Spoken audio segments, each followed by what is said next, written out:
Si je vous reprends l'exemple du CPNOCI, là, ils ont intégré dans leur dispositif de formation pour l'année 2011 une formation à la prise de parole en public. Voilà. Et ça, c'est des pistes d'idées qui peuvent émerger de ces différentes expérimentations. Et ils sont partis de l'idée que beaucoup de détenus ne savent pas prendre la parole, ils ne savent pas venir exprimer une demande face à une administration, et alors ça va encore moins s'exprimer face à un groupe. Or, pour pouvoir participer à ce type de conseil-là, il faut être en capacité de prendre la parole, que les détenus ne se moquent pas, qu'on trouve les termes appropriés, qu'on sache prendre la parole à bon escient. Voilà. Donc, je pense aussi qu'un certain nombre de besoins vont émerger des différentes expérimentations qui vont être mises en place. Sur l'exemple de Châteauroux, l'idée est vraiment d'aller, de toute façon ils ont déjà un repérage très fin des personnes en situation de vulnérabilité, qui ne sont pas forcément illettrés, tous les illettrés ne sont pas en situation de vulnérabilité, en détention. Donc l'idée, puisqu'ils les connaissent bien, les détenus qui sont quand même plus en retrait, c'est vraiment l'administration qui va aller s'adresser, qui va aller à leur rencontre. Donc voilà, vous voyez, ça va être des expérimentations vraiment diverses, dans des lieux divers, où les équipes en place, établissements ESPIC, vont aborder la question de manière différente, et c'était l'idée de laisser justement l'expérimentation assez large pour que ça puisse laisser la place à l'imagination pour chacun, et qu'on ne se dise pas, tiens, l'expérimentation de ici, on va la dupliquer partout. Non, là, on est dans cette phase où il faut que les idées viennent, que les choses soient testées, qu'on voit ce que ça donne, pour pouvoir nous sortir quelque chose, au moins une base formalisée et réglementaire. Et pour tester tout ça, y a-t-il assez de personnel justement à l'écoute des détenus? Parce qu'il me semble qu'il y a beaucoup plus de détenus que de personnel en maison d'arrêt ou en centre de détention. Les moyens, on n'en a jamais assez.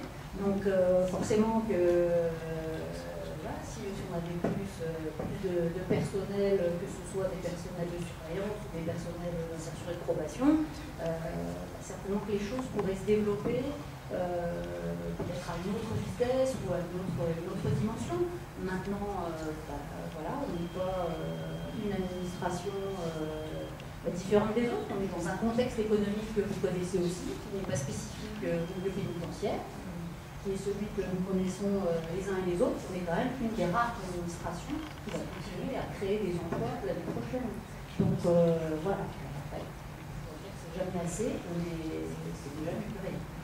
Et que faire du partenariat justement avec des associations extérieures, comme le collectif Dijon Prison, qui pourrait être coordonné justement pour des actions justement de prise d'expression de détenus? Les partenaires associatifs vont continuer à être associés dans ce type d'expérimentation comme dans les commissions de multidisciplinaire. Maintenant, il y a très peu d'établissements qui n'associent pas dans leur équipe pluridisciplinaire les partenaires associatifs. Donc, elles vont y avoir toute leur place également dans la phase de collecte des questions à mettre à l'ordre du jour, ou dans la place justement d'intervenants, parce que les personnes détenues peuvent aussi avoir des questions à poser aux structures associatives, ou un débat entreprendre, ou un échange, ou des remerciements à adresser. Voilà. Après, ces formes de rencontres-là vont certainement, dans un premier temps, essentiellement porter sur des demandes, des requêtes, des demandes d'amélioration, mais ça peut aussi être de vrais débats. Il y a des établissements qui ont déjà pu tester des petites choses qui sont plus du ressort ensuite du débat entre les uns et les autres. Bien, il y a encore une question, une dernière question.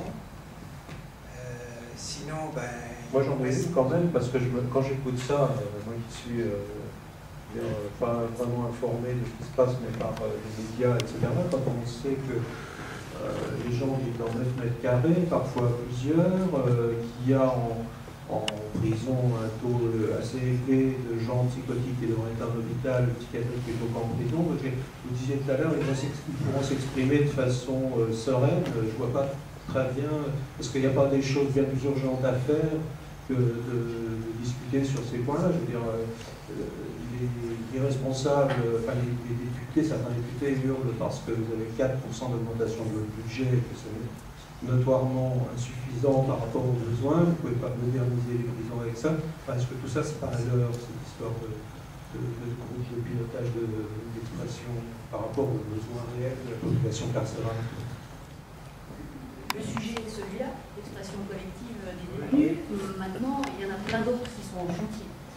Plein d'autres. Alors là, vous nous évoquez par exemple la problématique des pathologies psychiatriques en milieu carcéral. On a quand même des chantiers énormes de création d'unités hospitalières spécialisées, spécialement aménagées, les UHSA, qui vont accueillir les personnes détenues qui souffrent de pathologies psychiatriques et qui vont pouvoir bénéficier de structures hospitalières avec une carte pénitentiaire, mais des structures. Notre direction interrégionale sera concernée par une structure qui sera créée sur Orléans. On s'est déplacé la semaine dernière pour aller visiter celle de Lyon, pour préparer justement l'arrivée de cette structure et son ouverture et sa mise en place. Donc, c'est pas parce qu'il y a un sujet qu'il n'y en a pas d'autres. Et c'est pas l'arbre qui cache la forêt. Il y en a plein d'autres. Des mesures en chantier pour développer concrètement et mettre concrètement en application la loi pénitentiaire, il y en a quand même un certain nombre. Maintenant, vous parlez aussi de la surpopulation. On a un programme immobilier sans précédent. En termes de création de places d'établissement et de places adaptées aux conditions actuelles, voilà, dignes d'une société comme la nôtre, voilà, c'est un programme qui est en cours et qui va continue. Donc voilà, c'est pas l'unique sujet qui agite l'administration pénitentiaire en ce moment, mais ça en est un parmi d'autres, et c'était un des points il y en avait quand même peu, des points qui faisaient vraiment un écart avec les recommandations européennes. Donc celui-là, nous c'était même l'inverse dans notre réglementation pénitentiaire, s'exprimer collectivement, c'est interdit, c'est une faute disciplinaire. Donc voilà, c'est des règles européennes qui posent les choses exactement à l'envers. C'est un sujet. Mais il y en a d'autres, il y a la mixité par exemple, qui était aussi interdite dans notre réglementation. La loi pénitentiaire le prévoit. Il faut aussi qu'on ait les textes d'application sur le sujet. Donc voilà, il y a des chantiers extraordinaires qui sont menés.